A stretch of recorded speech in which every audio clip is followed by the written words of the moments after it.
Hello folks, tis Jet. For what, day 6 I believe? I had to wait out the night, so I took out that horrid spider. What the heck? Why am I poisoned? Must have been something on the ground, but I didn't see what. So, yeah. I'm still a little bit disturbed about that thing. I'm still waiting on these to cook as well. So, what was I talking about? Or what was I going to talk about? The, not super specifically the Dunton Gem Mine in Maine, in Newry on Plumbago Mountain. However, I will at least begin with that. Let's see. Let's do a little bit more while we're here. How you doing? You're almost done. I'll give you one more thing to do after this. Assuming you get there. Thank you. Oh, crap. That's not what I wanted to do. Oh, well. I can condense my raw beef. Is there anything else? Gabbro. So, there are a number of stories. Well, two that I can think of. Aside from the fact that I've been there many times myself, until now, I mean, it has been closed to the public for like a long time now, because people have gotten greedy. Where are you? Probably down there. But it's a particularly well-known place for gem tourmaline, but it's also a well-known place for. It has so many rare minerals that you're almost guaranteed to find one. In fact, I found a colorless tourmaline once, and there's somebody instantly. I mean, it was this little tiny like fingernail-sized thing, and yet I was offered $25 on the spot for it. And then the guy who was looking at it dropped it, and it disappeared in between the rocks forever. So that's my story. But cook. Okay, I got you.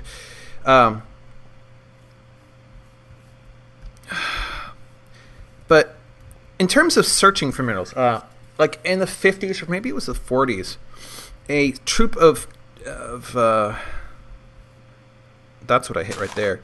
A troop of school kids went up there on basically on field trip, and there was a guy. There was a guy who was sort of overseeing the facility, or he was there specifically because he knew kids were coming. Who was watching over the quarry, I guess probably to make sure that people weren't killed and stuff like that. Was sort of giving instruction. He said, one good way to find tourmaline, especially in this location, the behavior of localities may be different slightly. I mean, it's still predictable, but different from location to location based on the geological occurrences that happen there that it can be studied. And he said, one thing to look for are these large sheets of mica. Particularly these crystals of mica that got really large, which is definitely possible in that place. Because tourmaline likes to grow along the edges of those those crystals, or the mica sheets. Mica is a very strange mineral overall. But and so with that knowledge, the kids were released for the day. Just trying to think about where I want to go. And at the end of the day, come on, I'm like blocked in. I don't want to swim. We gotta. Well, that doesn't go down very far. Let's go over here. At the end of the day, one of the kids came back to the guy, the instructor / chaperone, whatever he was, and asked if this was what he meant. And he showed him a large piece of mica with a large, very high quality green tourmaline along the side of the mica sheet. And the guy was like, absolutely. And he was kind of stunned because what the kid had found, basically just by wandering around, poking around, not doing much of anything other than just poking and maybe not even digging, just surface scanning, for lack of a better term, he found what, in their dollars, in those days, was a $10,000 tourmaline crystal. Which means in today's money, it's probably like $75,000, $80,000 tourmaline crystal. Which is pretty phenomenal for just poking around. I mean, it's probably because of reasons like that the quarries are now mostly closed and under the control of kind of greedy people. But there's another story out of that same quarry from probably even earlier than that. Do I need to? No, I don't need you. Actually, I'd like to have an even numbers. 2 more muttons. Hey. Flying sheep. Oh, of course. Bub, give me the meat I need so I can leave the rest of your kin alone. Thank you. Oh, now you give me too many. Okay, let's go this way. The guy, I don't remember his name, I'm sorry. There was a guy running the quarry. So this is during one of the periods where a quarry's being worked. And Dunton is one of those quarries that's being worked specifically for gemstones and minerals rather than economic stones like granite or marble.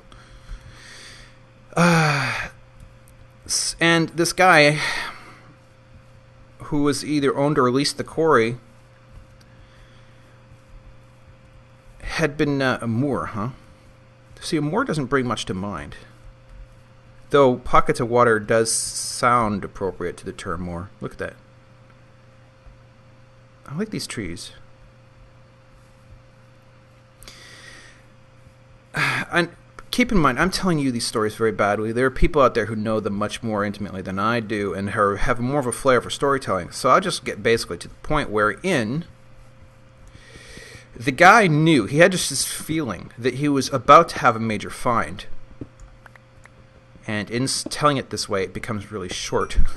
but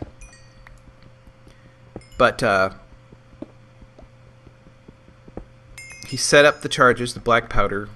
I don't know if they use dynamite or black powder, or what the difference is really, except probably in just general composition. But he set it up, and he just knew he was going to find something. And unfortunately, he died in the explosion that broke open a large pocket that produced what is still to this day the largest gem green tourmaline ever found by humanity. And this was in my native Maine. Okay, so you wouldn't normally think of Maine as gemstone state, but it actually is.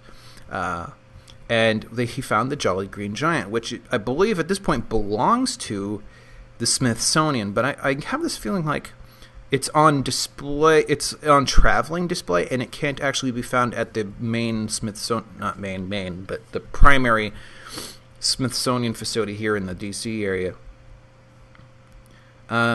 Its better has not yet been found. But it's just kind of strange. The guy had this really strong feeling that he was about to find something, and he did. He just didn't survive to see it, which he didn't anticipate, apparently. Which is kind of sad. But, the find was found. Actually, there's another guy. He runs a shop called Durgan's, I think, of Maine. And this is very recent, and actually it was really strange. He did a video. Maybe I can dig it up. He did a video just sort of talking about it. And his video comes out as a little almost spiritual, because sometimes you get that with people who like crystals. They like, the spirit crystal of, the vibrations and enemy. And it's like, they're just minerals. They're just crystalline, the organized molecules of solutions formed into a solid, mathematically structural entity. It's not magic.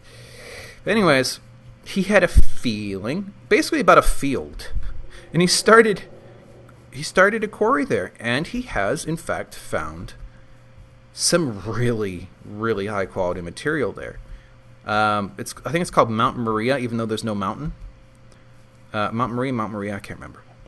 So that's turned out interesting. And in the video, a very familiar face showed up, because my family got into rockhounding because when my mom was in high school, she had a geology teacher in high school who got her interested in mineralogy because he was himself a rockhound. And, of course, then she got my dad interested, and we've been doing it ever since. But he became sort of a family friend, and though we haven't had much contact with him lately because, he's getting old, and though you wouldn't know it, actually, I don't think. But, people do go their separate ways over time. But he showed up in the video. So I guess he was, as a somewhat renowned guy in Maine for this sort of thing, he gets invited to these things a lot, whereas other people are usually sort of excluded. And so he showed up in this video, and it's like, whoa, I know that guy. It was a strange coincidence, but yeah, I don't know how this thing with strange feelings about Corey's works, but there's at least 2 anecdotes about it that probably prove nothing whatsoever. No meat. We don't need gray wool. Or light gray wool. Ugh. But you're going to be stuck with one anyways.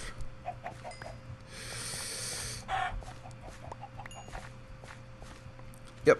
Now, there are other stories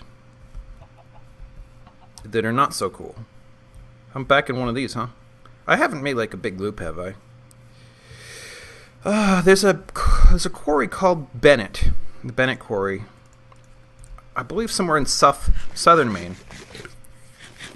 I just get that impression, but I came from sort of central Maine, so everything, half the Maine was either western or southern Maine to me. We didn't involve ourselves with northern Maine at all, which is almost unpopulated, and I need to seek shelter again. However, a pair of guys leased the Bennett Quarry, and we've been there before, and we found morganite, which morganite is pink emerald. It is the same chemical mineral as emerald. It's just pink instead of green, and that has everything to do with the impurities, the extra things that have been infused in the mineral over time, or I don't know about over time, but certainly by one process or another. Okay, I've got to do something here.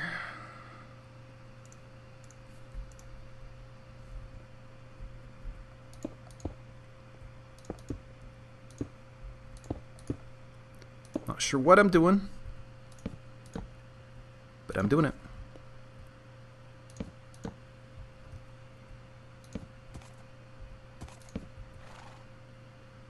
Making myself like a sort of wooden, I don't even know. Doesn't matter. What else have I got to work with? I'm kind of upset that these won't mix back up. Ooh, pine wood. That's more of what I've got, though, isn't it?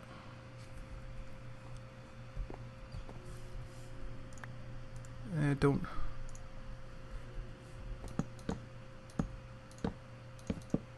I'm leaving hovels all over the place.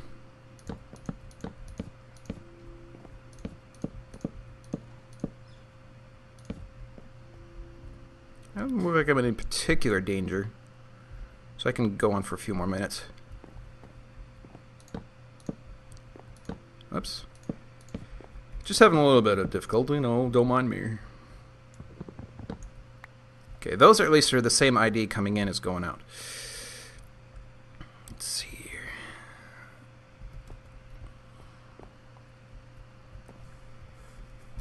Put down a bed. Put down some stuff, get a project going. Let's see. What have I got? What I might do is do this off camera so that I can collect the results without having to harass you guys into watching. Let's see, anything else I can do? Midnight I've already done. Well, if that's the case, I ought to just split the work. Get double the speed. So yeah, let me finish the story. These guys rented the quarry, leased it, and they began work. And they found an absolutely enormous, perfect, sort of orange-pink morganite crystal, and this was an amazing find. And the Smithsonian, they offered $6 million for it. This was, I think, in the 90s. So now you're probably talking like $9 million is the rough value of what they offered for it. And through some heinous, I don't even understand, method of rationality, they argued with each other about how to split this, and so their solution was to try to split the crystal, and they destroyed it. They may have gotten a couple 10 grand worth of small cut gemstones out of it, maybe. I don't know the details, but they destroyed a museum quality, amazing specimen of something that is even rarer than green emerald, pink emerald. I mean, it's even more rare than emerald itself. So this was a travesty, and there's the stone itself was called the Rose of Maine, for reasons.